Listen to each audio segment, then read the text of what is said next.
I'm Aristotle Papanikolaou. I'm a professor of theology here at Fordham. Here he is, one of our panelists. You're counting. The grand entrance. No, you were counting on Greek time. I was. That's the thing. Time is worse. Okay, so we're good. We're all here. So again, my name is Aristotle Papanikolaou. I'm a professor of theology. I hold the Archbishop Dimitri's chair in Orthodox theology and culture. And together with my colleague, George Dimokopoulos, who's over here, we are co-founders of the Orthodox Christian Studies Center. The other really important thing that you need to know about me is that I'm the one here who knows the least about things that are happening in the Ukraine and Russia and Putin and religion. So I'm going to be the one who speaks the least here. But what I need to do is introduce to you the panel. And the structure will be that they will each, because we really want this to be more of a conversation style, they will each give a short 5-minute presentation. And then we will open up the forum to a discussion amongst themselves with members of the audience. We will be taking questions. However, the questions will be in the form of note cards. So you should have note cards, and we will ask you, if you do have a question, to please write your question, and the questions will come to me, and I will be going through the questions and delivering them to the panelists. As you may discern, it may be difficult to really get through all the questions, so we ask for your patience and forgiveness with that, but we do encourage you to please write down any and all questions that you would hope to be addressed through the panel. Okay. So welcome to Putin, Religion, and Ukraine, our panel. I want to introduce the panelists and just really just get going from here. I'll begin with I'll follow sort of the order here at the table. And first we have Olena Nikolayenko, who is an assistant professor of political science at Fordham University. She received her PhD from the University of Toronto and held a postdoctoral fellowship at Stanford University's Center on Democracy, Development, and the Rule of Law. Her current book project focuses on nonviolent youth movements in post-communist states. Next, we have Adrian Kereknitsky, who is a senior fellow at the Atlantic Council, US, where he co-directs Ukraine programs. He is also the founder and managing partner of the Myrmidon Group, a business advisory, and co-executive director of the Ukrainian Jewish Encounter. For 12 years, he was the president and CEO of Freedom House, a major US-based pro-democracy non-governmental organization. Then we have Rabbi Yaakov Dov Bleich, co-founder of the Ukrainian Council of Churches and Religious Organizations, and vice president of the World Jewish Congress, and chief rabbi of Ukraine since 1990. And then we have Father Kirill Havarun, who is closely connected with Ukraine. He chaired the Department of External Relations of the Ukrainian Orthodox Church. During the last 2 years, he has been a research fellow at Yale University. He has written extensively on the Maidan and the presence of the church at the Maidan. Among his most recent publications is a wonderful article that I highly recommend to you entitled Church in the Bloodlands, published in the October issue of the magazine First Things. And then we have, finally, Father Peter Galadza, who is the Kuhl Family Professor of Liturgy at the Sheptytsky Institute of Eastern Christian Studies at St. Paul University in Ottawa, Canada, and an archpriest of the Ukrainian Greek Catholic Church. He is a former Harvard University Fellow and editor of Logos, a journal of Eastern Christian Studies. Let me just simply say, it's on behalf of Dr. Dimokopoulos, George, and our advisory council, it's really a great honor and privilege that our center is fostering this kind of critical conversation of events in the world, important world events, especially as they intersect with Orthodox Christianity and Christianity more broadly. So I will withdraw, and we will open the floor to our first presenter, Olena. Yeah, why don't you go first?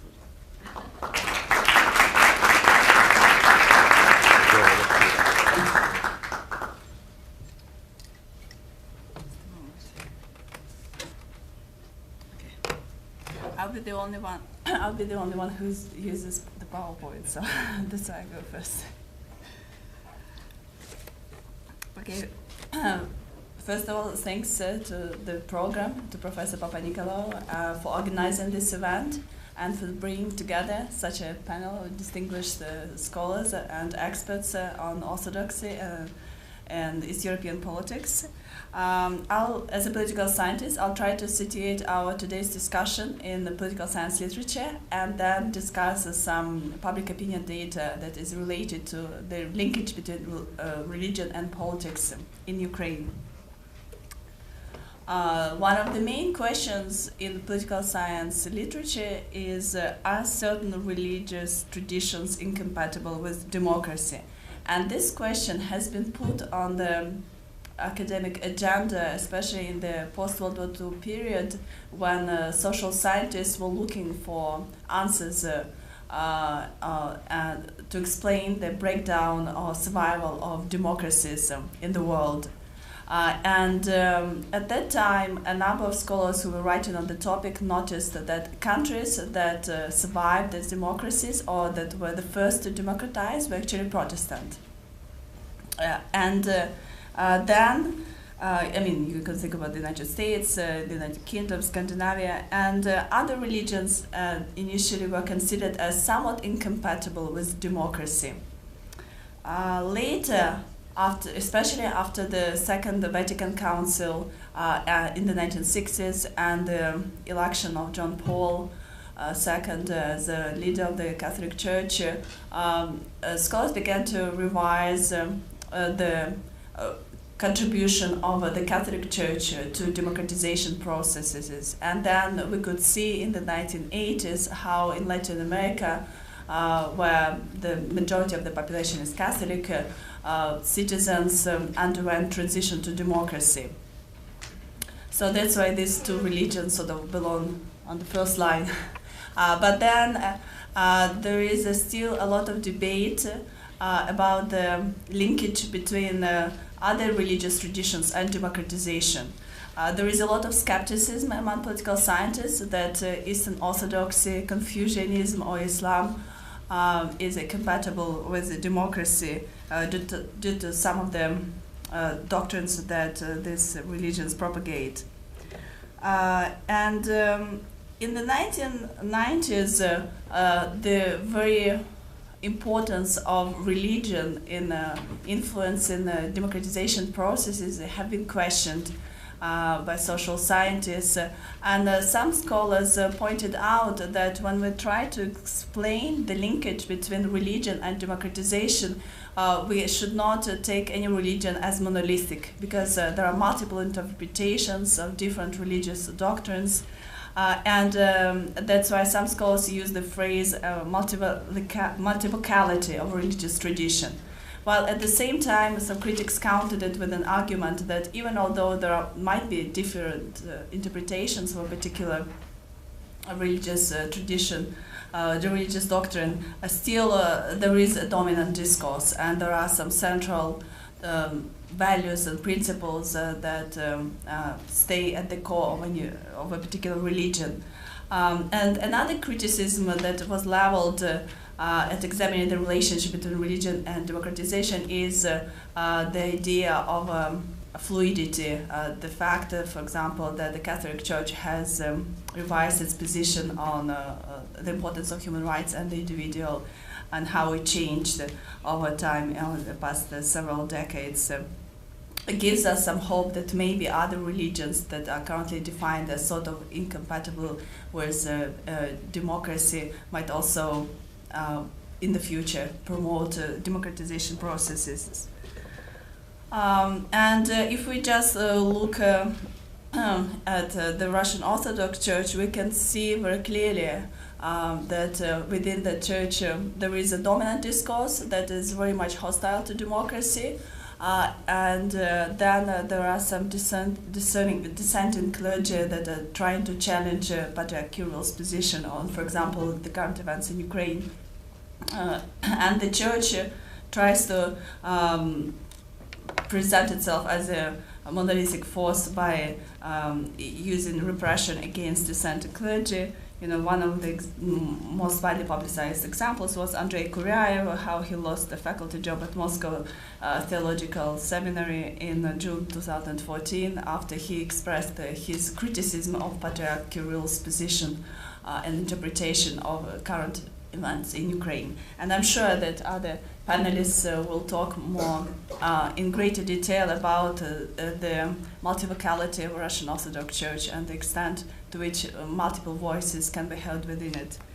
And a related question that also is relevant to this discussion today is what is the impact of religious institutions on foreign policy, and how do states exploit religion to advance their national interests in the international arena? In the past, scholars used the term soft power to distinguish between the use of persuasion and the use of weapons. For example, hard power is military intervention in the Crimea, but soft power is the use of state propaganda to try and influence public opinion inside Russia and inside Ukraine. So I'll just will gloss over some points, but I'm sure it will come up in the future in our discussion. There are, as you know, conflicting interpretations of current events in Ukraine, and here is an example I put on the screen quotes from Patriarch Kirill in his open letter in June 2014 and from Patriarch Filaret of the Ukrainian Orthodox Church Kiev Patriarchate. And you can see how there is a war words going on, and both churches are trying to use their soft power to try and persuade the other side or the third party about what is happening in the country and how to interpret it. So on the one hand, Patriarch Kirill claims that there is some sort of religious war going on in Ukraine, that there are unions and he calls them splinters who are trying to get the upper hand over the canonical Orthodox in Ukraine. And then on the other hand, Patriarch Filaret claims that it's not true, and he's quite blunt in stating that it's a lie. In fact, Patriarch Kirill aids Russian aggression in the neighboring country. So I know I have just 5 minutes, so I will move very, very quickly, and I'll be happy to answer any questions you might have during the Q&A. We're talking today here about the impact of Russian Orthodox Church on Russian foreign policy and on current events in Ukraine. And obviously the idea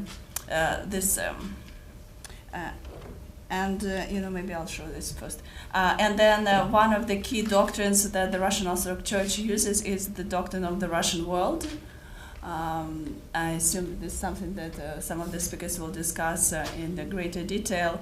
So when Razumkov Center, a public opinion company in Ukraine, did a survey in March 2013, they asked to what extent individuals are familiar with this doctrine, and only approximately 18% of Ukrainians said yes, they heard about it. So it's up to you to decide whether it points to the success of Russian Orthodox Church or not, but the majority of the population doesn't know what this concept means.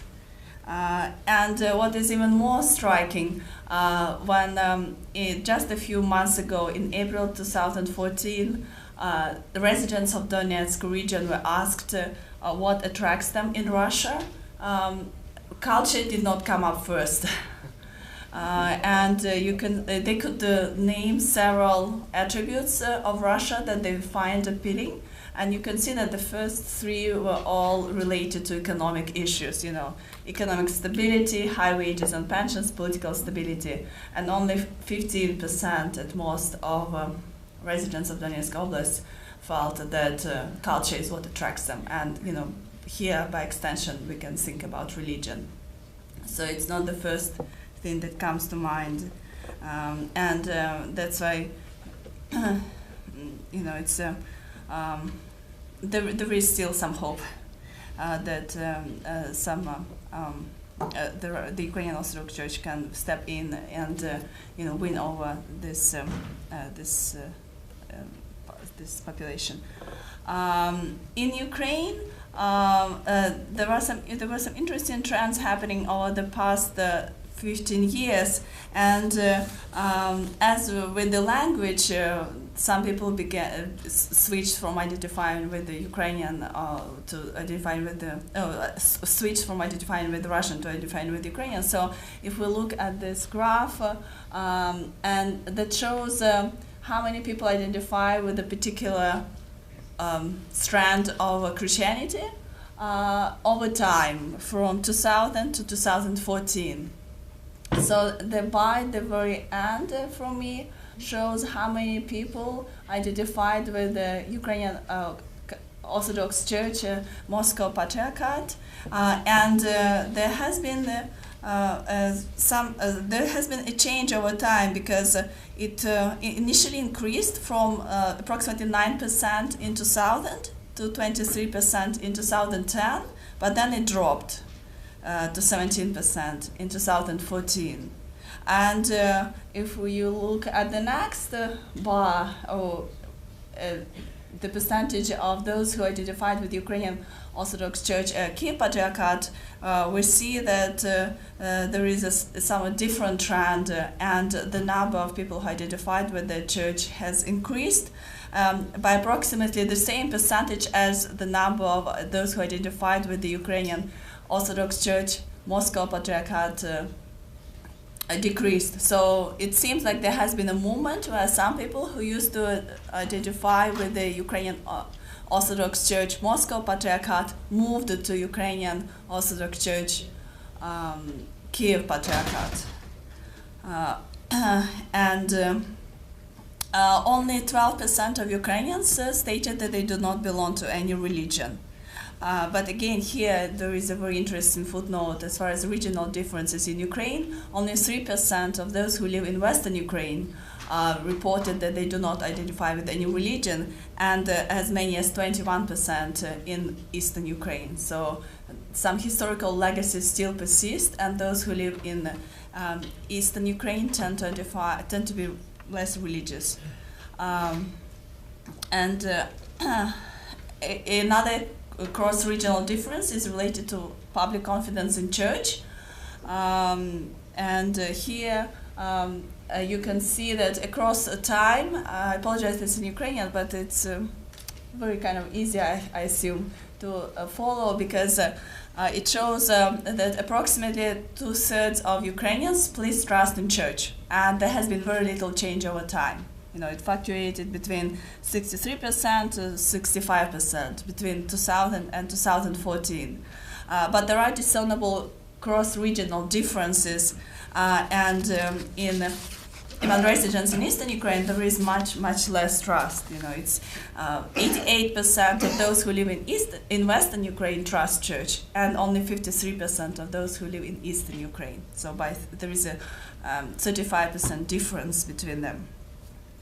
And in contrast, the level of trust, public trust in church in Russia is lower. According to the Nevada Center, it hovers somewhere around 40 up to 48. What is interesting here is that the trust in the President Putin has always been higher than trust in the church. This is kind of an anomaly. Because in all the other countries, especially in Ukraine, if you look at the public opinion data, the incumbent president always has very dismal public opinion approval ratings, maybe with the exception of Yushchenko immediately after the Orange Revolution. All the other ones had very low levels of trust. In Russia, Putin is the most trustworthy individual. And of course, this data stops at 2013, and right now his approval rating is approximately 88%, according to the public opinion data. This is just, I thought I will come last and sort of sum up what has been discussed, instead, I tried to throw some ideas about the linkage between religion and democratization at the very beginning, so that it will invite you to think further where the cases of Russia and the cases of Ukraine fit in this debate about the impact of Eastern Orthodox and democratization. Because if you look at the case of Russia, then obviously the Russian Orthodox Church inhibits democratization processes and speaks more or less with the one voice. But if you look at the case of Ukraine, where there is the Ukrainian Orthodox Church Kiev Patriarchate and Ukrainian Orthodox Church Moscow Patriarchate, then we can see multi-locality of a religious tradition, and clearly the Kiev Patriarchate played a prominent role during the recent protest events in Ukraine during the so-called Euromaidan and helped protesters. A fertile area for future research is the role of Russian Orthodox Church as a tool of Russian foreign policy, and I'm sure other speakers will talk in greater detail about all these issues. Thank you very much.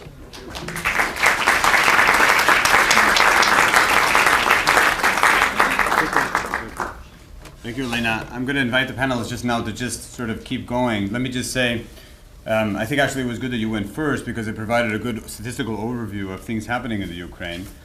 Let me also say too, and because I know least about the Ukraine, I'm not going to be at all embarrassed for the panelists to correct me, but the Ukraine actually is remarkably one of the most religiously diverse spaces within Europe. And the largest is the Orthodox Church, the Orthodox Christians, the people who identify as Orthodox Christians, let's say. And what Elena was referring to as the different patriarchates, the Orthodox actually are divided into three different sort of institutional jurisdictions. One is the Ukrainian Orthodox Church. It's called Moscow Patriarchate, which has a certain relation to obviously the Russian Orthodox Church in Russia. The other is the Ukrainian Orthodox Church Kievan Patriarchate, right, which is its own kind of independent Ukrainian Orthodox Church, let's say, with no relationship to the Russian Orthodox Church in Russia. And then there's a third, the Ukrainian Orthodox Autocephalous Church, which is a much, much smaller group. There's also the Eastern Rite Catholic Church, and of course, a Jewish population and Muslim Tartars in the Crimea, but I'm not sure in other, is it also in the southern part of the Ukraine as well, or was it primarily in the Crimea? In the region of Donetsk as well. Okay, all right. So as you can see, in a Europe really that is really not that as religiously diverse as everybody thinks it is. Ukraine really is probably one of the most religiously diverse spaces within all of Europe. So just to give you a little bit more context as well. So with that said, I turn it over to Adrian, and I'm going to withdraw now, and just each of you will just go in turn. We'll eventually, I may interrupt just to collect questions, so please do write questions. Write questions. If you have written your questions, please just pass them over this way. And whoever's in sort of the end of the row can just hold on to them, and the students will come by and pick them up. But please write your questions, and if you've written it, just pass them down. All right? And so we'll hear from the rest of the panelists, and we'll begin our conversation. Thank you. Thank you. I think it's important to begin any remark. Microphone. What am I supposed to do to make Just it lift it up to your voice a little bit. To your Yeah, I'll try like this. Perfect. It's very important in dealing with such an intimate and personal issue as one's faith to make a prefatory remark that nothing that I'm saying is about canonical, theological, or spiritual matters. What I will be discussing is the instrumentalization of religious leaders and religious institutions primarily by politicians in pursuit of political aims. And so, and those should not impede that other relationship that human beings in those communities have to their faith groups, and it is up to them to determine that relationship with their spirit and certainly with their God. I start with the idea that the Ukrainian Orthodox Church of the Moscow Patriarchate was the subject of a long and concerted campaign of instrumentalization by two political forces, especially in recent years. The first was from the Kremlin and from Vladimir Putin as part of a strategy to reconnect and and establish soft power within Ukraine through the idea of Ruski Mir, the Russian world, which was an attempt to create a sense of the unity of the three Slavic groups that emanated from the Kievan Rus period, and to use this as a way of ingathering the republics that had broken with the collapse of the Soviet Union.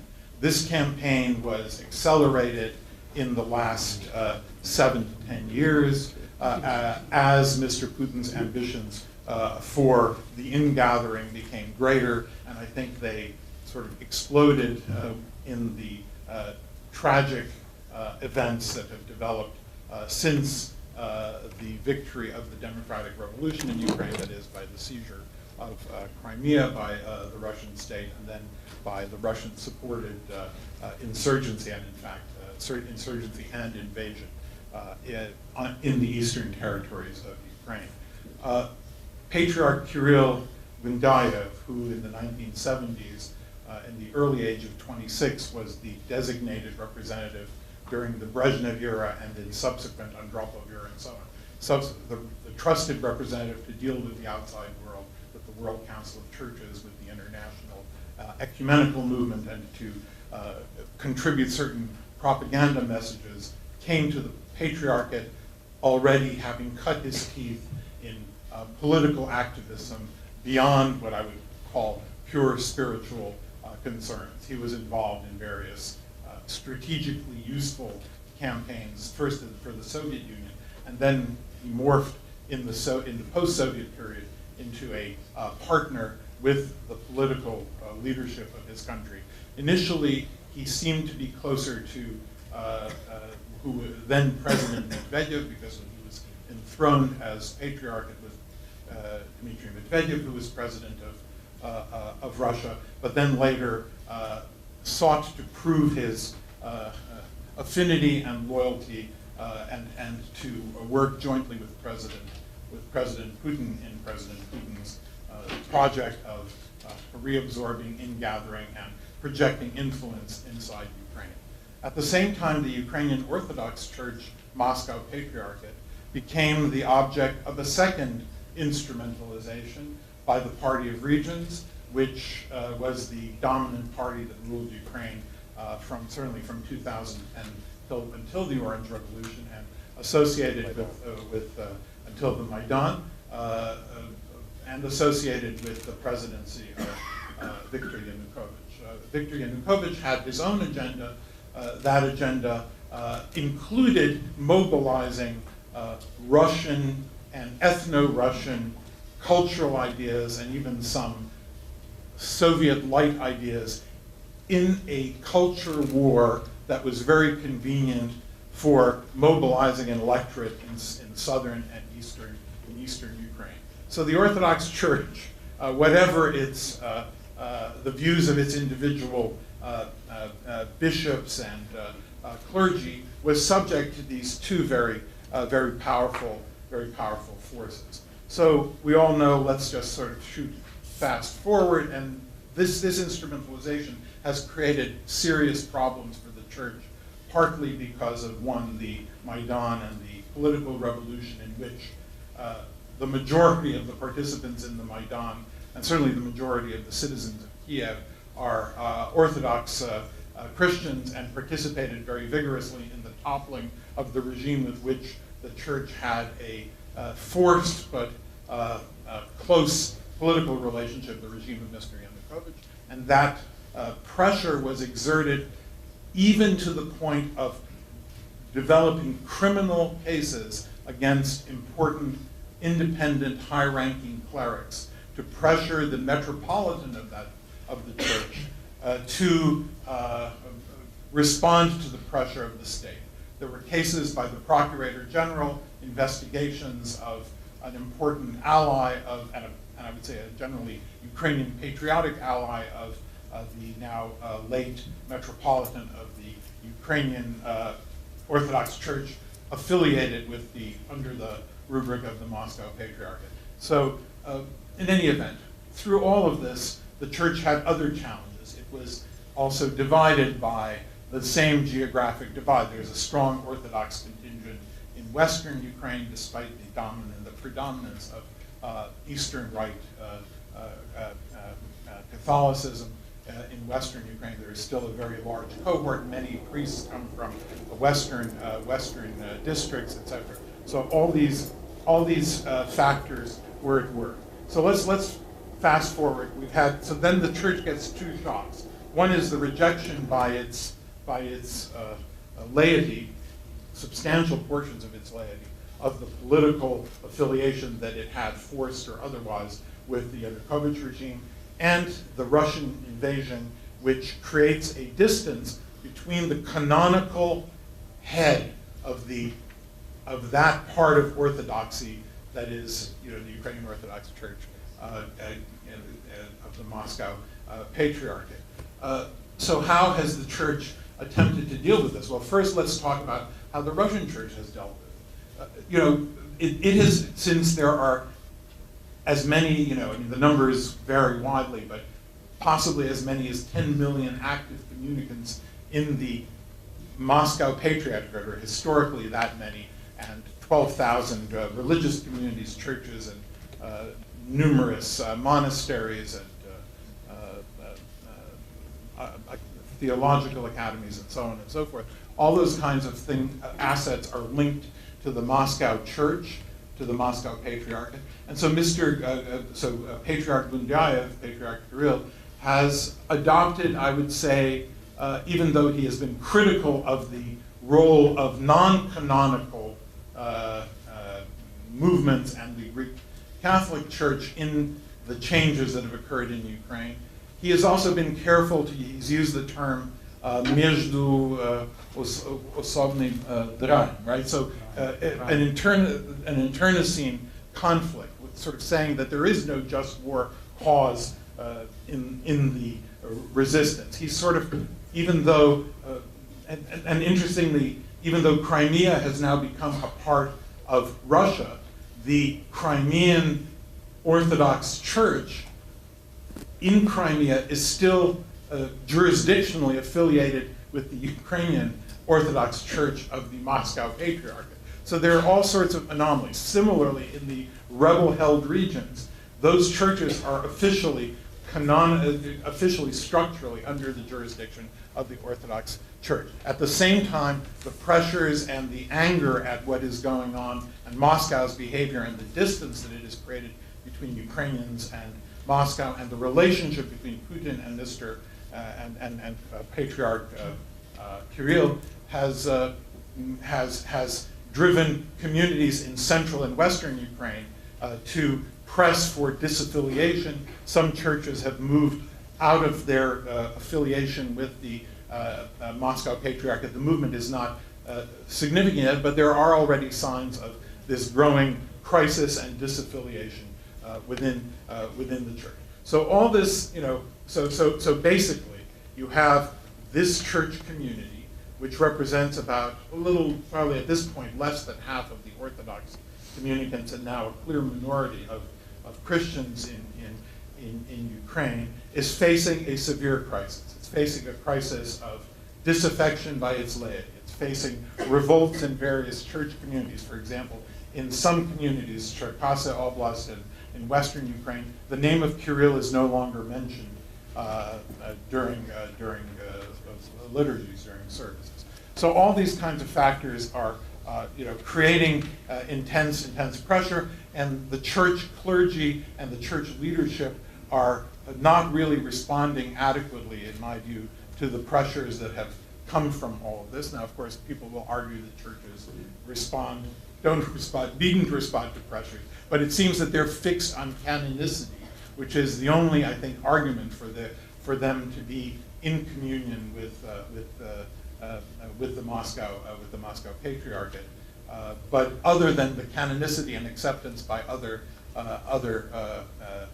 patriarchs of the Orthodox community, there is no really strong argument for the jurisdiction under Moscow, especially because of the kinds of political campaigns that were waged by Kirill. One last point, just to say that the clergy are also divided. There are clergy who are radical separatists pushing for merger with Russia, et cetera, there are very many, I would say, patriotic clergy. So I think it's a very mixed bag, and I think that these centripetal forces are creating a deep crisis, precisely because the church was instrumentalized by these major political actors. And I should say even though there is civic and lay pressure against the Moscow Patriarchate Church on the territory of Ukraine, there is not that much, I would say, organized political pressure.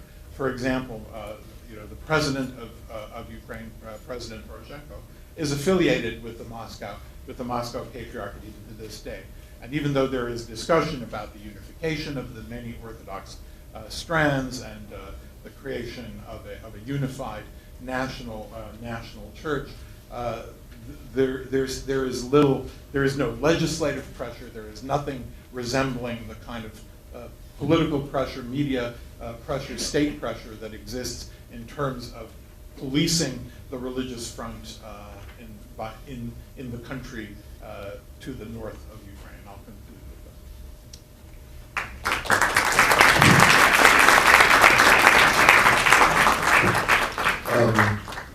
First of all, let's just start saying that it's good to be at Fordham. My grandfather immigrated from Belarus in 1917, graduated Fordham Law School in 1928. Top of his class, Jewish, Orthodox. Brought a lot of people together, huh? I just wanted to say one very short thing that, how exciting it is to be here. I was once at a conference in Israel, must have been in the late 90s, and one of the meetings was Jewish life in the former Soviet Union. And I was supposed to speak there, and I come in, and there were 3 people in the room.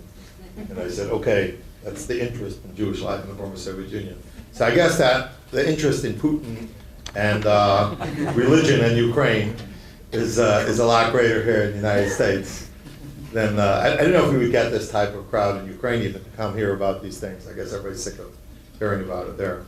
But I want to just make something very clear. Putin has been trying to use and has been using religion to try and take Ukraine. Not only Orthodoxy, but even Jewish religion, okay? And we had a case, thank God it was temporary, when they actually, it may sound funny, but they tried to set up Moscow Patriarchate of Jews. It's not funny, it's sad, because what happened was that the Moscow Jewish community, which is controlled, to whatever extent by the government, because everything is controlled, all of what we call civil society is controlled in Russia. They actually tried to get pressure with many different types of ways the rabbis in Ukraine to elect a chief rabbi that will receive, and did receive actually for 5 years, his salary from Moscow. So the idea was, and it still remains, to try and use religion in any way possible to try and bring Ukraine closer to Russia. Many other things and details I'm not going to get into because I don't want to use up my 5 minutes in less than 10. But what happens is that these things, these little things, like all of a sudden Kiev, you see on the website, for instance, of the Russian Orthodox Church, when Kiev had the Moscow Patriarchate, was a totally separate, so to speak, affiliate, and suddenly it disappeared, and everybody was afraid that again Putin and the Russian Orthodox Church will try and just swallow the Ukrainian Orthodox Church, the Moscow Patriarchate, and try to really bring Ukraine that way to into Russia. Now, I want to take one step back in the history of what happened to Ukrainian Orthodoxy. Okay, I'm talking about Orthodox Christianity, not Judaism. But I think it's important for us to know that at the beginning of the 90s, when they split, when the Ukrainians set up the Kiev Patriarchate, right? Many people were upset. Nobody understood what was really going on and what was the idea. Why did they have to do it? Why didn't they wait? If they would have waited. And at that time, the chairman of the council was called Sovet po delam Religia, which was the Council for Religious Affairs, was a guy by the name of Nikolai Afanasyevich Galison. He was a very, very nice guy. He was a Soviet apparatchik, and he ran the religious, and he refused. He refused to allow a Kiev Patriarchate to come. He said, its time has not come yet. and it's going to cause a schism, and it's going to cause a fight and everything else. And basically, he quit, and they put somebody else in there temporarily who okayed it, and that's how it happened. Now, again, I study it as an outsider, but when I looked at it, I always said, you know, probably the Ukrainians at that time, Soviet-style thinking, were thinking, no, religion does have the power to become more powerful than the government. And in many ways in Russia, if Kirill, you know, wanted and would stand up to Putin, you never know. You know, he has all the faithful. I don't know how many divisions he has, but he does have the faithful, and he may, you know, can play a very, very strong role. And therefore, it was imperative for Putin to have Kirill on his side. And here, in Ukraine, where it was probably hard, they just said divide and conquer. They split the church, and now let them fight between each other, and then move back and watch them fight. And it was really, it did weaken, it tremendously weakened not only the Orthodoxy, it weakened all of religion. Thinking back today, what would happen if we didn't have a Kiev buffer, okay? It makes you, you know, it's frightening, right? It is frightening, because then Moscow would be controlling the top, you know, Orthodoxy totally in Ukraine, and I think it would be a lot worse. And I think to an extent we have to look back and say, thank God that at that time it happened the way it happened, because it did give a voice to Ukrainians within whatever part of religion they were able to express their patriotism, and not to allow Ukraine to be taken over through religion by Russia. I think that's an important, very important thing. At the same time, I must say that religion has always been seen by the Soviets, and when I say Soviets, I don't only mean Soviet Union, I mean the, when we used to say FSU, former Soviet Union, the future Soviet Union, because there were people that stuck around, right? Well, obviously a lot of people with Soviet education that were looking at religion in a way that they want. So they set up, the government set up this quasi-governmental thing called the Ukrainian Council of Church and Religious Organizations. And we would come to meetings once a month and talk about nothing, because the agenda was set by the government people. And we'd come, you know, after the meeting and say, you know, what did you just do now? Nothing. And after a while, some Jewish guy got up and said, you know, Jews like to make revolutions. I said, I'm not coming to these meetings anymore unless it becomes non-governmental and we have to take it. But what was happening was the government took all of the religious leaders, created an organization for us, locked us in a room and threw away the key. So we couldn't do anything, because whenever we got together, they decided the agenda. They were the ones that were controlling our meetings, and we really we weren't able. Then we broke away, 2003, and we made it independent. When the Orange Revolution happened, we were able to independently react and not be under pressure from the government. Since then, basically we've been independent. Under Yanukovych, they tried to take back the key again. They tried to control us again, but thank God they were not successful, because the religious leaders were strong enough, at least most of them anyway, were strong enough to stand up to it. So I think that religion has always been seen. I don't think that, to disagree with Olena, I don't think you could ever say that there's any religion that is compatible or incompatible with democracy. First of all, no religion is compatible with democracy. That's first of all. Religion itself. I always say, because when we meet with the politicians, I always say it's good that the religious people get together and they speak to each other. I said, really? I said, you know something? I said, we cannot believe in each other's religions. But we get together and talk about things that we could believe in. You guys can talk, you know, between the political parties, they could never get together and speak. And politics is not absolute, while religion is. So give me a break. I mean, don't tell us that it's nice to see us together. We would like to see you together, get together when we have to. And in Ukraine, that's something really to look forward to. Just to finish off, again, democracy, dictatorship. In a democracy, the government doesn't mix into religion, even with our state religions. You know, even in England, it's Protestant, right? The Church of England, or even let's say take France, where the state religion is Catholicism, right?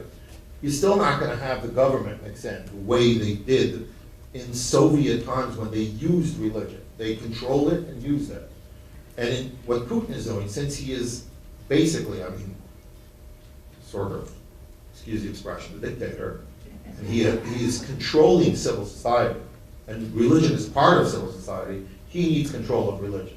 And that's what he's doing. But if they would have democracy, so people will go to church, whichever church they want, to believe in whatever they want, and then in the field called politics and democracy, nobody's asked them what religion do you belong to. And this is a question I was asked when Poroshenko became president. People said, is Poroshenko Jewish? And I said, in New Ukraine, it doesn't make a difference. Right.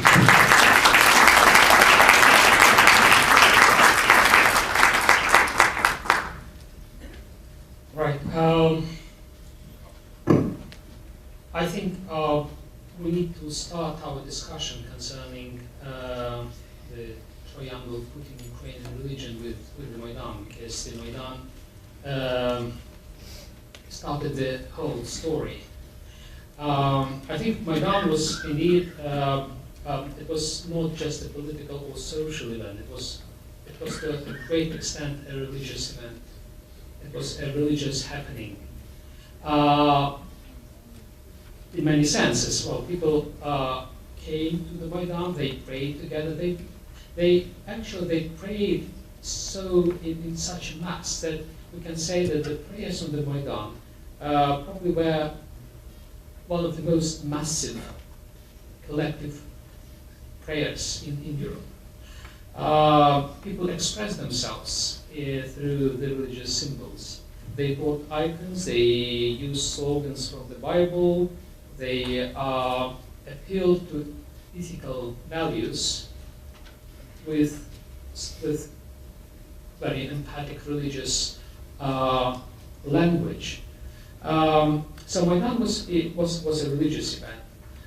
In this sense, I would answer the question of Olena concerning compatibility of religion and democracy. Maidan demonstrated that democracy and religion are compatible, because people came to Maidan in order to pursue democratic values, and they expressed their desire for the democracy, for democratic values, through the religious terms. And the churches were there on the Maidan. And it was a unique momentum for the churches to contribute to the formation of the civil society on the Maidan, to contribute to the development of democracy of Ukraine, and they did so. Ukrainian society is not quite a post-secular or a secular. It's not even a post-secular society. In some sense, it is a pre-modern society, because it never lost its religion. Even in the Soviet Union, the Ukrainian people remained religious, especially in the western part of the country. And this almost pre-modern attitude to religion expressed itself very obviously on the Maidan.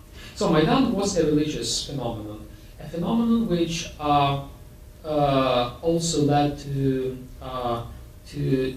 democratic changes in the Ukrainian society.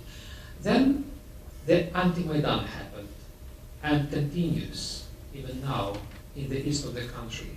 We can see the resistance of the local population in the east, and more important, the resistance of Moscow to the changes in Ukraine as a sort of anti-Maidan. I would present the scenarios of the anti-Maidan, both during the Maidan, during the winter, last winter, and now the scenario of resistance to the changes in Ukraine, the scenario of aggression, invasion of Ukraine, as a kind of mirror of what happened in Kiev on the Maidan. But not exactly what happened on the Maidan, but how Maidan was perceived by those who didn't like it. What I mean, there was a distorted picture propagated from the Russian media and from some media in Ukraine about, with a certain projection of a certain interpretation of the Maidan. And this picture was distorted. And then what happened in the East is exactly a mirroring of this distorted picture. And because in this distorted picture of the propaganda concerning the Maidan, which presented Maidan as a violent event, with far-right extremism and with different outbreaks of violence, exactly this picture was implemented in the anti-Maidan. And because the Maidan initially was a religious event, its distorted picture also reflected this religion component and was implemented in this. So we see now the anti-Maidan, which is going on in the east of the country, as a religious phenomenon as well. But this is a different kind of religious phenomenon. So we speak about two different approaches to religion on the Maidan and in the east of Ukraine right now. And the token, the proof of this religious dimension of the resistance in the east of the country are such things as for instance, the Russian Orthodox Army, or people who, the separatists, the terrorists who fight in the east. They also bring their icons, they get their blessing, they have their priests who bless them, so they are motivated religiously. The revolution of dignity on the Maidan had a counter-revolution of what I call paternalism in the east of the country. And both revolutions have developed their own narratives, and each narrative features a very strong religious language. I would like to address shortly what kind of religious language or what kind of religious narrative works in the east of the country, in the east of Ukraine. I would interpret this narrative, this language, or this religious phenomenon, or socio-political, religious phenomenon, in terms of civil religion, in terms which are familiar to the American public, because, well, the concept of civil religion was invented here by the sociologist Robert Bellah, who interpreted the American Civil War fight for independence as a civil religion. So I would say that this is a kind of civil religion that which is being designed, constructed to handle as a weapon to the fighters in the east of the country. This civil religion is a strange thing. It is strangely constructed. It combines the element of the old imperial Russian narrative, which includes such notions as Moscow the Third Rome, for instance. It also includes some elements of the Soviet period, with featuring like persons like Stalin, who is on the saint list of the saints of this civil religion. And it also features some modern figures, like Putin, who is also a kind of prophet of this civil religion. The difference, well, the idea of the American civil religion was to legitimize the American government when the founders of the American state had to legitimize somehow themselves vis-a-vis the British monarchy, divine monarchy, and so forth. They created this kind of civil religion for their own legitimization.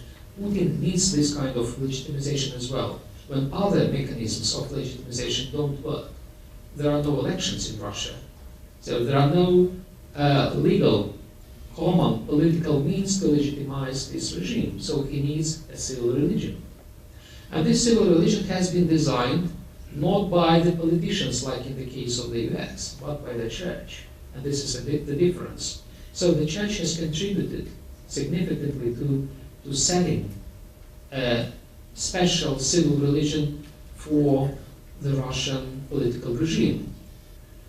If you take the American civil religion, which is based on the essentially biblical textual values, like the Declaration of Independence, the American Constitution, which are like biblical texts. In case of Russia, the councils play this role, because the councils are important, more important even than the texts for the Orthodox tradition. Therefore, such councils as the World Russian Council, Всемирный Русский Народный Собор, it's a kind of conciliar way of setting up, legitimizing this civil religion.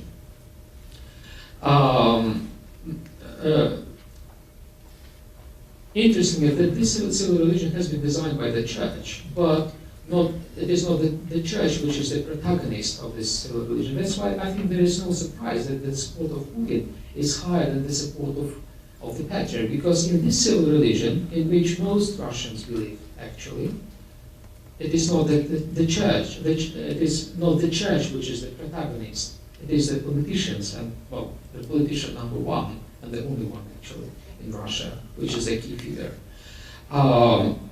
The most powerful part of this civil religion is the concept of Russian world. It is a part of this narrative. It is a complex thing. It is a complex concept. It was invented, I think it was coined in late 1990s by some Russian political technologists, like Sheprovitsky, I think, who are following somehow the German ideas like of Herder in the 19th century Germany, who wanted to create the idea of culture, Russian culture, as overarching over the territories which the Soviet Union lost. They invented this kind of Russian world, the idea of Russian world. And then the church took over and enhanced this concept. So this is a very huge mobilizing force which drives people to kill each other in the east of the country, unfortunately. That's why if we want to help Ukraine, first I think we need to deconstruct this kind of civil religion, which is unfortunately very harmful to Ukraine. Thank you.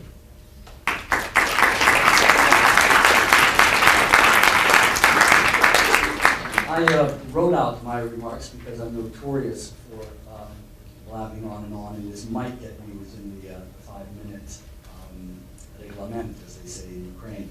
And I also wrote my remarks with the view to the fact that this wonderful Eastern Orthodox Studies program is part of a faculty of theology, so you'll see I have a kind of theological bent to what I have to say. Having spent a year as a political science major during my undergraduate days, it would be very easy for me to color my remarks with a heavy dose of secular politics. Of course, everything we'll be discussing tonight is political. But those of us in this panel who share the same Christian faith as apparently Vladimir Putin and his associates do, need to be careful.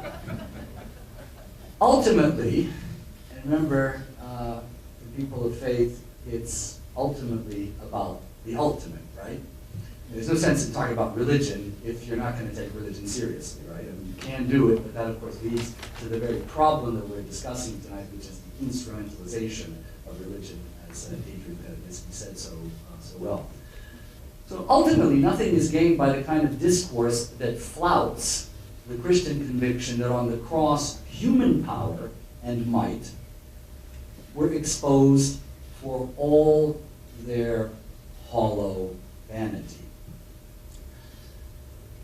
I have a remark here, an expression of profound sympathy for those who died in Ukraine, but in the interest of time, I'll move on. And the sympathies for both Ukrainians and Russians, and regardless of what side of the barricades they're on or we're on.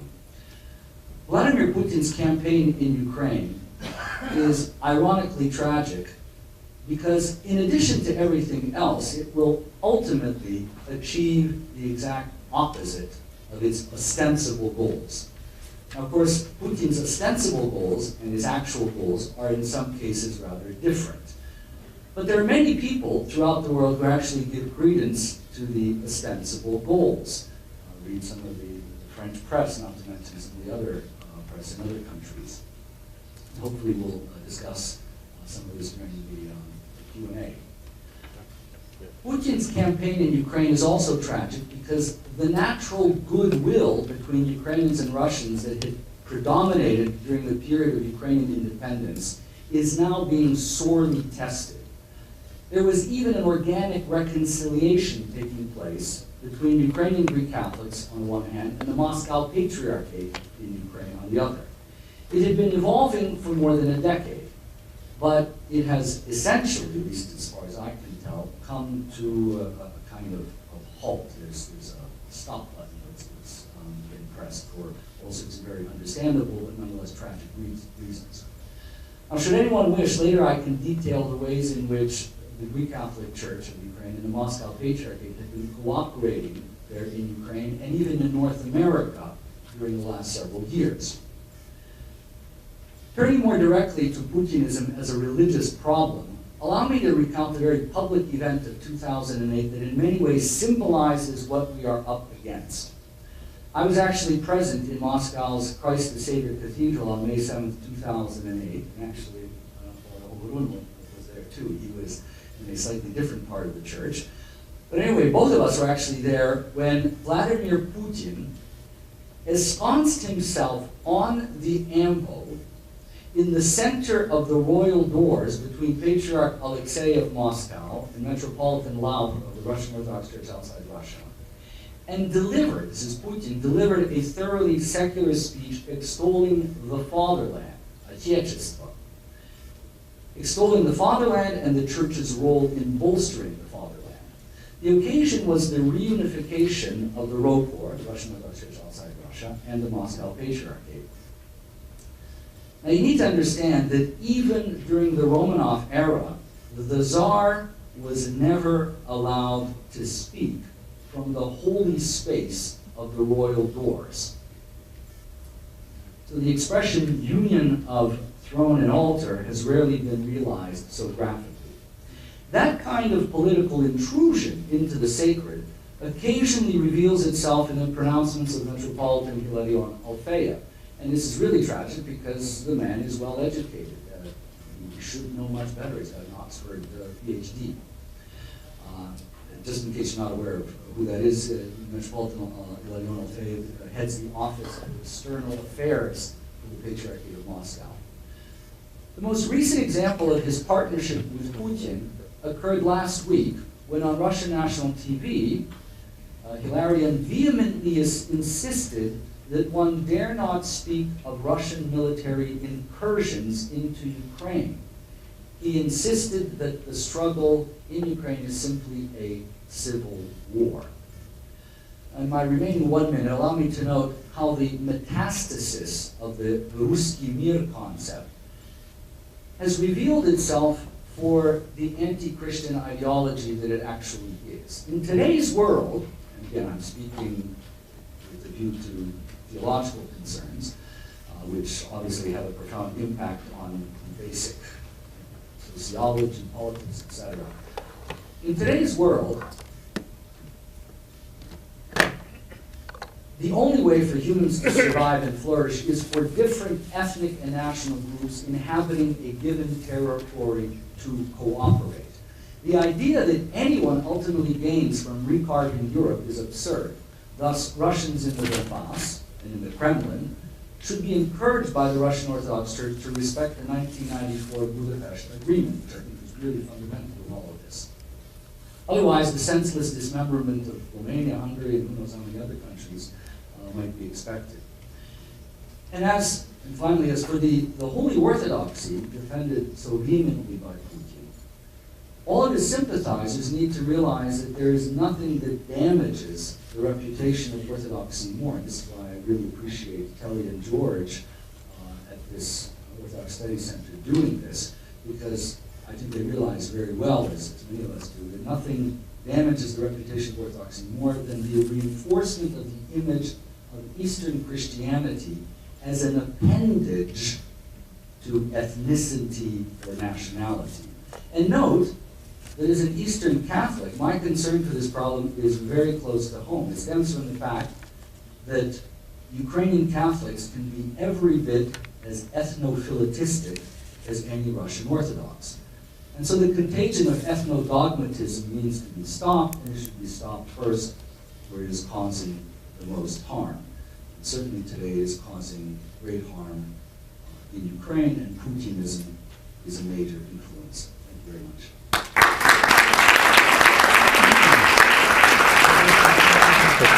Thank you very much to all our panel members. It was a very rich set of presentations from which I learned a lot. If you don't mind me saying, one of the things I learned as moderator is next time I'm going to tell the panelists 1 minute.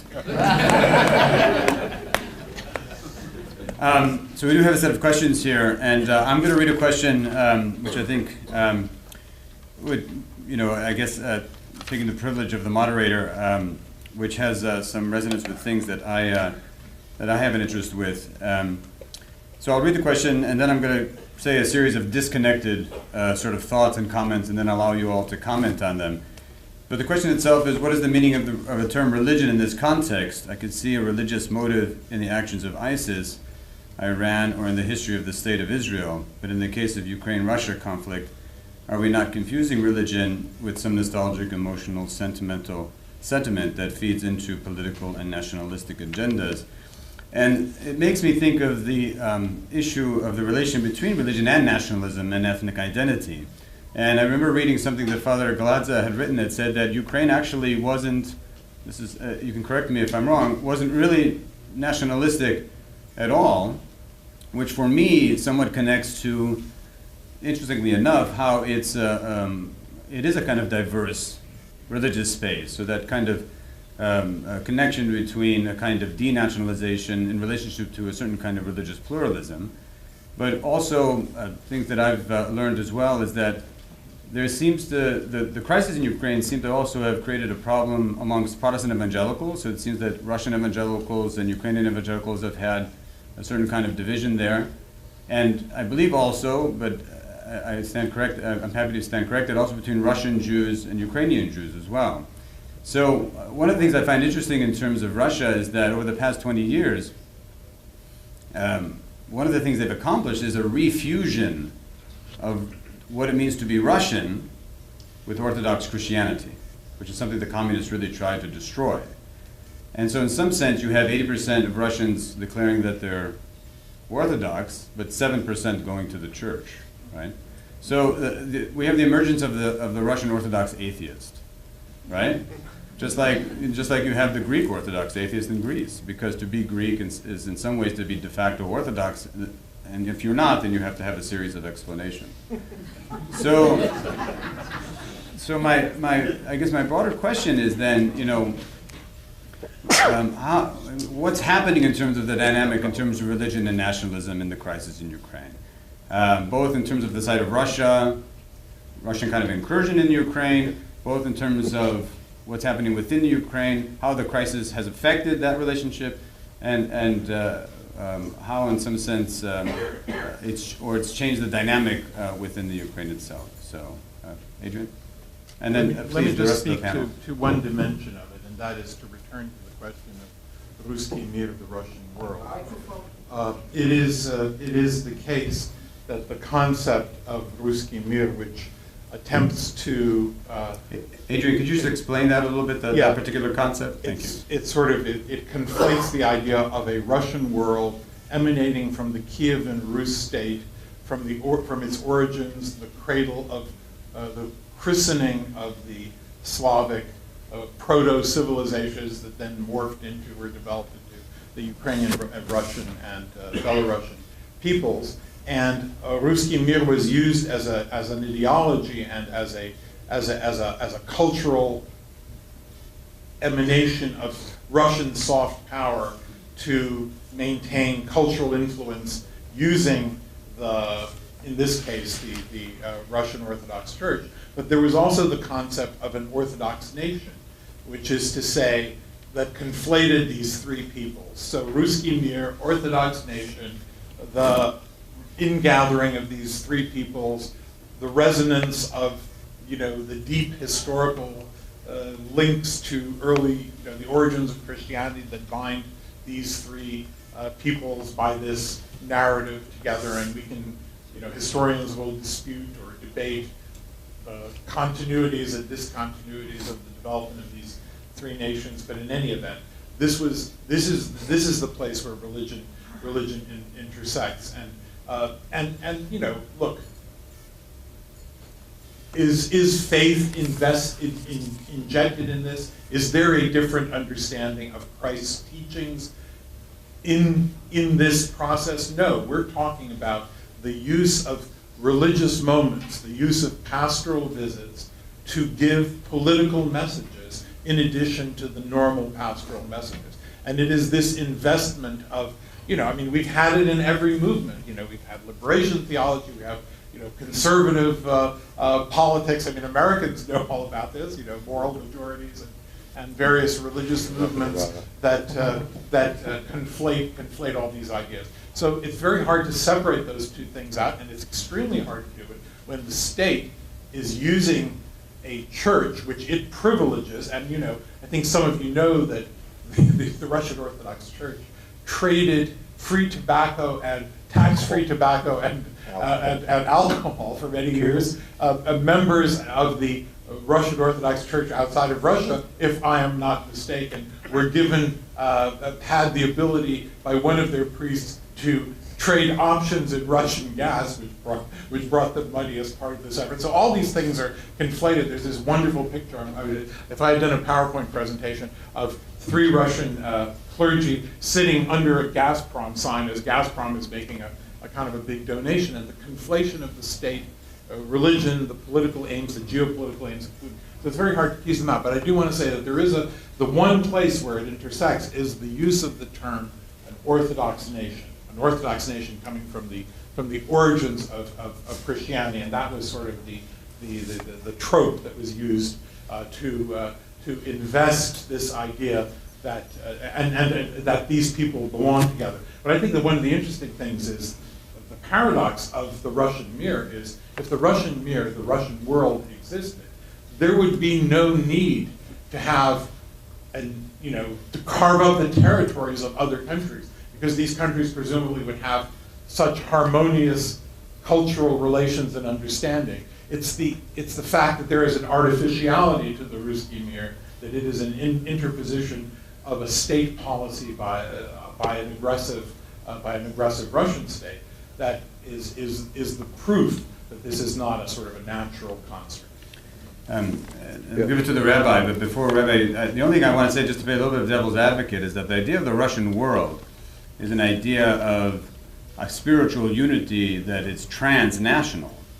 Now, I get it that he's using it a certain kind of way, but it's supposed to be a use of religion in a positive way, in some sense that it transcends national divisions and boundaries. Go ahead, Rabbi. It's funny, we'll be here all night talking about what things are supposed to be. Talk about what things are. Right? I just want to speak about, you mentioned something about Jews in Russia, Jews in Ukraine. There was an attempt at the beginning of the Maidan, after, I should say at the beginning of the end of the Maidan, at the end of the beginning of the Maidan, to try and place the Jew against Jew, the Russian Jews against Ukraine. There was a tremendous pressure brought to bear on the Jewish community in Russia for them to criticize the Jews in Ukraine that were pro-democracy and pro-Maidan. Tremendous pressure. We won't get into details now. But basically, we met. I met the chief rabbi of Russia. Criticized each other, fought around a little bit in the press. And then we met. And we said, listen, if you continue this, the old joke, you hit my Jews, I'll hit your Jews. And we basically said, listen, it's not a Jewish fight. It's not a Jewish fight. It has nothing to do with us. Let's try and keep out of it.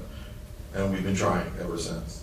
But I want to touch on a question that's hasn't been asked. But people have I have Ukrainian flags on my car, on the window, going out there, flags. And I drive around Jewish neighborhoods in New York. And I get a lot of different comments, pictures, and all kinds of things. And people ask me this question: are Ukrainians anti-Semites?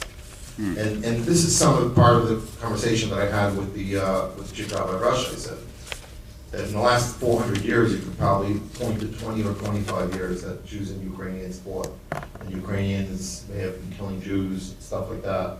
But I can point to 400 years of Russian anti-Semitism, nonstop, by czars. As a matter of fact, I found something interesting in literature, talking about the 18th century. When the Russians were fighting the Poles, they said, well, the Russians don't kill us, they just beat us. Poles, they have capital punishment. So, if you want us to love the Russians, because they only beat us, not kill us. So that's something with the Jewish community in Ukraine and Russia. And Jews in Ukraine never called themselves Ukrainian Jews until the Maidan. So we have to thank Putin for bringing that nationalism, that pride to Jews in Ukraine. Jews in Ukraine don't want to be called Russian Jews anymore. That's what they were called throughout the years. So there is a certain amount of nationalist pride that has cropped up in Ukraine. And I say, in Hebrew, there are two words for nationalism. One is extreme nationalism, and one is what I call healthy nationalism. And we have to understand that nationalism isn't a negative thing. It's a feeling of pride in your nation, which, if it's used in the proper way, you can't build a nation without it, basically. Yeah. Ukrainian patriotism has come because of what Putin has been doing. He has strengthened Ukraine in many, many ways. I want to mention another two things, because these things keep on coming up about the Ruski Mir. We have the Ruski Evreiski Mir also, by the way. People don't know about it, but it's important to know. In the same way that this idea of a Russian world is coming about in Orthodoxy, in Christian Orthodoxy, in Judaism, the Russian government has been supporting for the last 10 years an organization called Всемирная Организация Русскоязычных Евреев, right? The World Organization of Russian-speaking Jews, and you have all the right people in the right positions in the office in Berlin and in Israel and in the United States. It's totally controlled to set up this Ruski Mir. Not only as again Orthodoxy, but again there's this thing of what we called convened when we were growing up. And I just want to point out, just to finish again with your question about the issue of the church and the actual way Putin and Putinism is able to support Russian nationalism and the soft Russian power in Ukraine. It was done in the Jewish community as well. If you support the Russian church, let's say Moscow Patriarchate in Kiev, you're a businessman, you donate money to the church, to the Moscow Patriarchate, the Russian Orthodox Church, Ukrainian Orthodox Church, Moscow Patriarchate. In Kiev, you have certain privileges with your business back in Russia. It's done with the Jewish community as well. You support Marie Lazar, support the Jewish community in Moscow. There's many people that, if you make your donations in the right times, the right numbers, then, you have a certain amount of protection from the government. But because the Jewish community is controlling and doing things that are important for the Russian government. So there is, this mixture. Again, so it's in some ways not right to say Putin, religion, and Ukraine. It's Putin and Ukraine, and then everything. Religion, business, money, politics, nationalism, and everything that, including the kitchen sink. Right. Well, and it's interesting, hand it over to Father Kirill or to Father Peter, but Elena's statistics really do indicate that the real thing going on here is ethnicity, is nationalism, is, because in some sense, because in some sense, I'm happy I'll mix in later. Yeah, it's sort of, it's kind of mixed up, but there's a certain kind of sense in which what matters most to people in some sense is really a certain kind of ethnic national pride in some sense, and Russian world is being kind of funneled into some kind of. Talking about Russia or Ukraine? I would say both, but again, I stand to be corrected. Well, I'm happy to be corrected. If I may just point something out, what's really paradoxical is that obviously in an age or at a time when there's aggression from without, normally you would have a rise in nationalism. And I wouldn't deny that it's happening, but what's very interesting about Ukraine is that the far-right parties, and Adrian, I'm sure, knows the actual statistics, but they basically, in these last parliamentary elections, which took place just, a week and a half ago, the far-right parties have basically been obliterated. They don't exist. Where the national sentiment, you want to call it nationalism in this case, where the national sentiment has gained is in the religious communities, because what's happening in the Moscow Patriarchate in Ukraine is that there's now a greater use of the Ukrainian language. There are parishes where they've actually stopped commemorating patriarchal. So that's quite paradoxical, and I'll leave it at that. Yeah, Father Kirill. Yeah, well, just to combine the comments, I just want to say that the concept of the Russian world was, as I started explaining in my introduction, emerged in the late 1990s as an idea of commonality of language. It was a community, a commonwealth of the Russian-speaking people everywhere, because the Soviet Union collapsed, and how the technologists in the Kremlin wanted to somehow to bring those people together through the language. So it emerged as a Russian-speaking community worldwide, mostly in what they called the close, overseas. And then it continued as a community of the common religious values, of the same church, of the same spirituality. And that was a dramatical development of the church, of the concept of the Russian world. And it happened in early 2000s, I would say. And interestingly enough, that the concept was reinvented in early 2000s on the basis of the concept of the Huntington's concept of civilization. So there was a transformation of the idea of the Russian world as a community of Russian-speaking people to the idea of the Russian civilization, the Huntingtonian concept, and then it came back, got dressed again as a Russian world, but now understood as a world of common religious values. And interestingly enough, that on all those layers, the concept of the Russian world has been challenged severely in Ukraine. In which sense? The propaganda wanted to present the conflict, wants still to present the conflict in the East as a conflict between the Orthodox and the Greek Catholics, between the Russian-speaking and the Ukrainian-speaking. And this is wrong. Because essentially what we have in the East is a conflict among the Orthodox, mostly Orthodox fighting the Orthodox. Moreover, it's not just like it was in 2008. Actually, we had this century, we had two major wars in Europe, and both of them were among the Orthodox. In 2008, we had a war between the Russian people of the Russian church and the Georgian church, right, in Georgia. This time, we have a war with the majority of the participants on both sides belonging to the same church of the Moscow Patriarchate. And among people who speak the same Russian language. Because on the Ukrainian side, the majority of those who fight are locals. Especially the voluntarily battalions, they are locals. And they speak Russian. And this is a conflict between the Russian-speaking people, between the people who belong to the same church, and it is actually a civil war within the Russian world, if you want. And this is the paradox of this concept. This is really, well, this is a kind of self-destruction, if you wish, of this concept. So that's how I would like to present this. Go ahead. Can I actually pose a question to these super specialists here, and maybe some of you out in the audience? I've become convinced, and I like confirmation or rejection of this, that a fundamental dimension of all of this is the fact that in some ways Ukraine is so pre-modern that the politics are still very, very much clan-based. And the reason I say that is that the area of Dnipropetrovsk is almost as Russian as the Donbass. So you're talking Western versus Eastern Ukraine. No, Dnipropetrovsk is also Eastern Ukraine. It's Eastern, okay, it's right next to Donetsk, Luhansk, etc. Okay? That's helpful, thank you. But what's the difference? Donetsk is Yanukovych's base, that's his clan. The region right next door, Dnipropetrovsk, is Kolomoisky's region. Kolomoisky, for all sorts of reasons, doesn't want to be in bed with Putin, but Yanukovych did. Because you go into Dnipropetrovsk, which should be revolting against Kiev, just like Donbass, and it's not happening. Yeah. So anyway, that's just a nuance that I think is very important, because I really want to stress, I always have to tell my friends, this is not ultimately about Ukrainians against Russians, Russians against Ukrainians.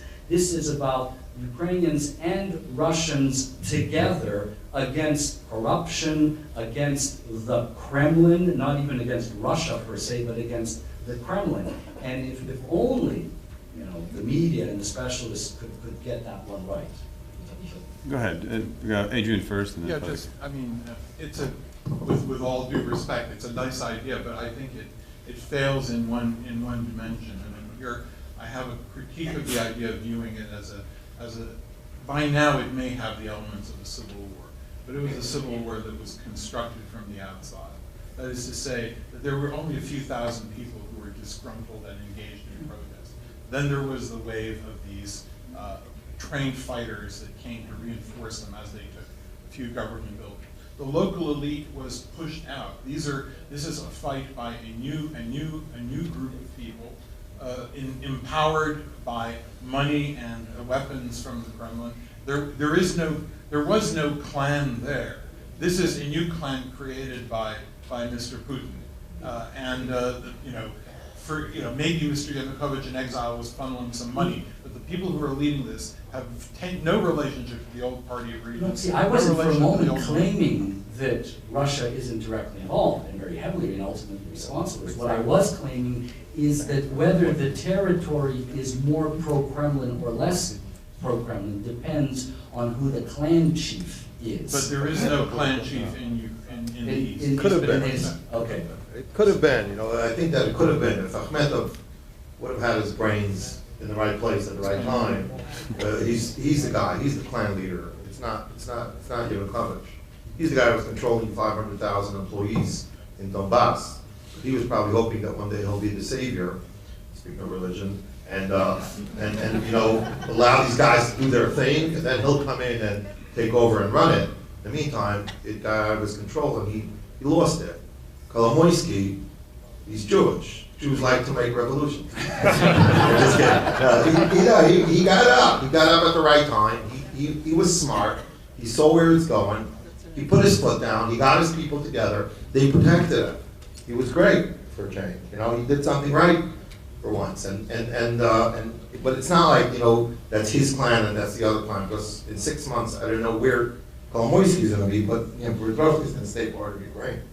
So, and not only because he did it at the right time, he was the right guy, he did what he should have done, and I think that Akhmetov today, in hindsight, we don't have him here on this panel, but I think if we did, he probably would say that he should have gotten up earlier to do what he would have done. And then, because again, this has nothing to do with Kremlin and stuff. I mean, the people that live in Donetsk now, they're sick and tired of being shot at and killed by people who claim that they want to liberate them, and that are destroying the city. They're just destroying it. They're going around. They've destroyed it. They just shoot up buildings and people, and then because they want it to look like there's a civil war. There is no civil war. A bunch of hoodlums, a bunch of terrorists that are getting arms from people that have an interest in retaining the situation today. People ask me, will there be peace? When? Not with Putin. Putin doesn't want peace now. Yeah. He wants the situation to stay the way it is. Instability there, the economy working for war, not allowing Ukraine to develop into a thriving democracy with a market economy, right, which will cause the Maidan in Russia, God willing, right, soon. Yeah. So we're nearing towards the end here, and I want to end with a question and maybe combine it with some thoughtful questions that we had here. I'm sorry we couldn't get to them all, but really it's a basic question. I mean, like what can be done? What should be done? What can be done? And I want to combine it in terms of thinking about, there was a thoughtful question here about, by demonizing Putin, could it be just Western political and economic propaganda? In other words, how much are we not really indicating the role of the West, the United States, NATO, certain kinds of political miscalculations in the 90s? How much is there, to blame in terms of just plain old political corruption within Ukraine that seems to stall some things and actually allow certain things to happen on the part of Russia? I mean, given all that, and just in terms of the role of religion, I mean, Father Kirill, you mentioned the Maidan was a positive role of religion just in action, spontaneous, right? So we see that religion can have a positive role and be delinked from these nationalistic kinds of considerations, right? So what can be done, Father Kirill? Yeah. I just want to say that if we see the kind of curve of development of the nationalism, national feelings in Ukraine since the events of the Maidan, there was an interesting, I can judge for my niece. She normally spoke in my family in Russian, though I spoke always to her in Ukrainian. Then she came to the Maidan. She was in the Maidan actually from the beginning of the Maidan. She was among those students who were beaten first in November last year. And she suddenly switched to the Ukrainian. She started speaking only Ukrainian. It was a kind of really rise of national feelings. And now I see her going back to the Russian. And this is an interesting thing, which happens to many.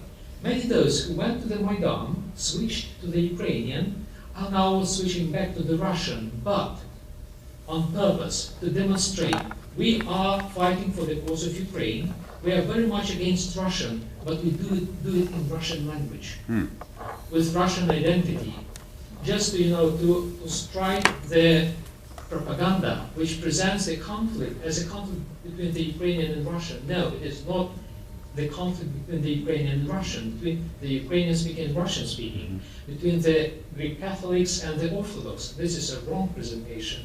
This is a conflict about civil values, about democracy, about transparency, against corruption, for civil democratic values. And people take it seriously. I mean, people are ready to die for that. That is the point. This is a conflict between the old Soviet model of the society and citizenship, the Soviet interpretation of the citizenship and the new interpretation of the citizenship. And people die for that, really. And this is an interesting challenge for the churches, I would say, because the churches used to think about themselves in the old terms of nationalism. Either we are for the Ukrainian nationalism or we are against the Ukrainian nationalism. And this was the core of the conflict between the Moscow Patriarchate and the Kiev Patriarchate. Nowadays, this is not anymore the case. This is not anymore the thing to fight for.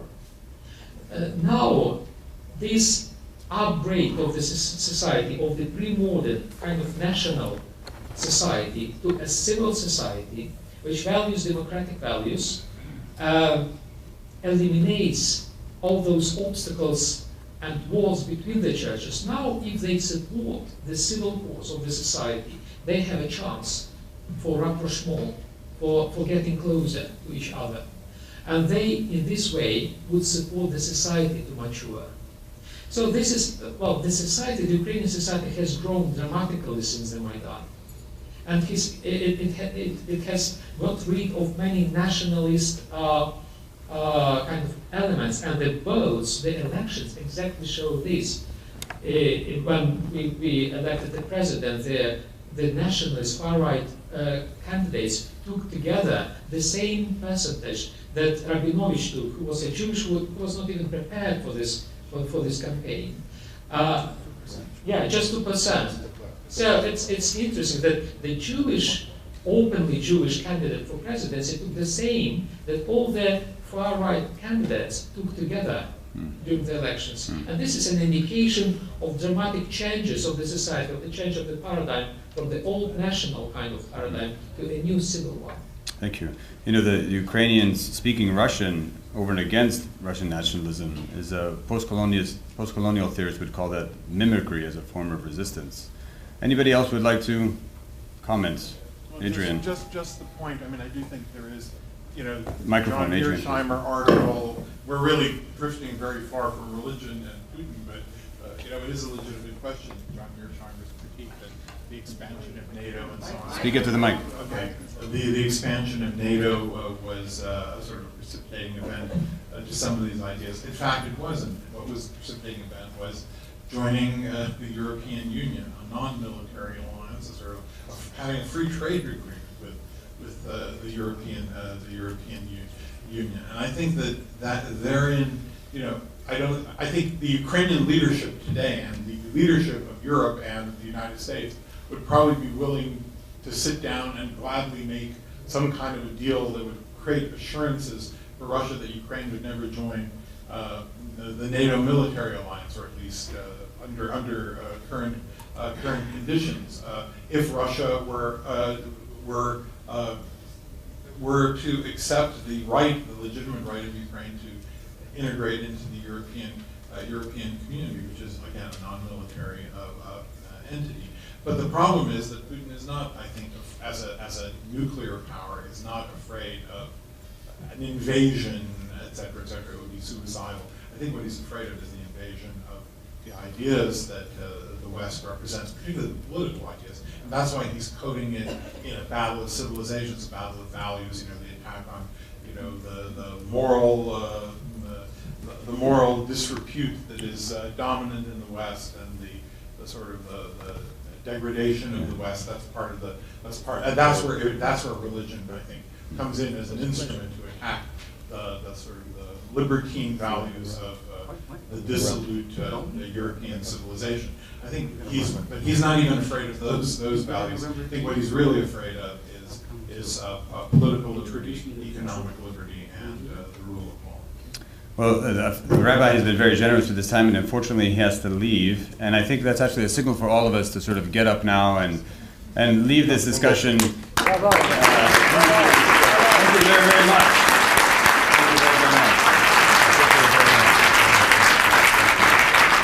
I want to thank all the panelists. Thank you very much again to you. A very rich discussion. We hope to have this on our website. Please visit us at www.fordham.edu/orthodoxy, and please look out for future events, and we'll maybe find a way to keep this conversation going. Thank you very much.